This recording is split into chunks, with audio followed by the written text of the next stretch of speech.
I feel like the last couple days I've been really heavy on the bubbles, so why stop now? In all seriousness, I have a lot of amazing drinks coming up in the schedule that don't include sparkling wine or Prosecco. It's December and in my house, that means it's time for holiday cocktails. And I'm making you 25 straight days of cocktails to get you ready for any upcoming party or to have an extra cocktail tool to get you through the holiday season. And if you enjoy these short cocktail videos and want to be notified each day I drop one, be sure to hit that subscribe button as well as the bell to be notified. And for day 6, I'm making you this delicious Cran-Rosemary Sparkler. So let's head to the bar and make this. So for this drink, I need gin and sweet vermouth. And whenever I grab these two ingredients, I know something good is happening. And additionally, I need some maple syrup, and it wouldn't be a sparkler without that sparkling wine or Prosecco. In this case, I'm using Prosecco. And at the bottom of this drink, I'm gonna be muddling cranberries and a rosemary sprig.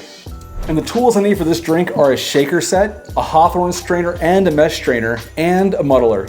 Everything I use in my bar as well as in this drink are linked in my description, so don't hesitate to pick up any bar essentials you might need. Starting with the shaker, I'm adding in about 4 cranberries and a rosemary sprig, and I'm muddling it all at the bottom.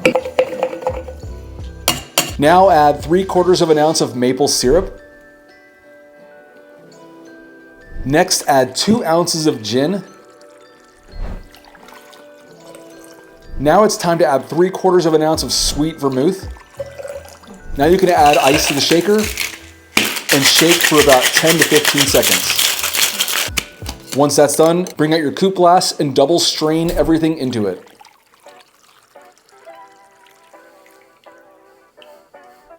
Now top that drink off with the sparkling wine or Prosecco and garnish with a rosemary sprig. And there you have it, the Cran-Rosemary Sparkler. Cheers. Right off the bat, I can tell this drink is basically a modified Martinez. And if you don't know by now, the Martinez is one of my wife and I's favorite cocktail, but I can tell there are other elements in this drink. Obviously, I muddled rosemary and I muddled cranberry into this drink. And personally, I'm glad I didn't use cranberry juice. I think this drink is very elevated using just the muddled fruits. So I do have a subtle hint of cranberry juice, and that's personally enough. With all that said, I top it off with that Prosecco, and it really is a lighter version of the Martinez. And that maple syrup also comes through as well. There's a lot going on with this, and it's not just some holiday cocktail. This is actually a really sophisticated drink in my opinion. So if you're looking for something really good, really balanced, and overall enjoyable, I highly recommend this drink. And in the comments, let me know, would you try this drink? Additionally, if you're new to the channel, please consider hitting that subscribe button as well as the bell to be notified of upcoming videos. I put out new videos and shorts each week, and the support means a lot. But until next time, cheers.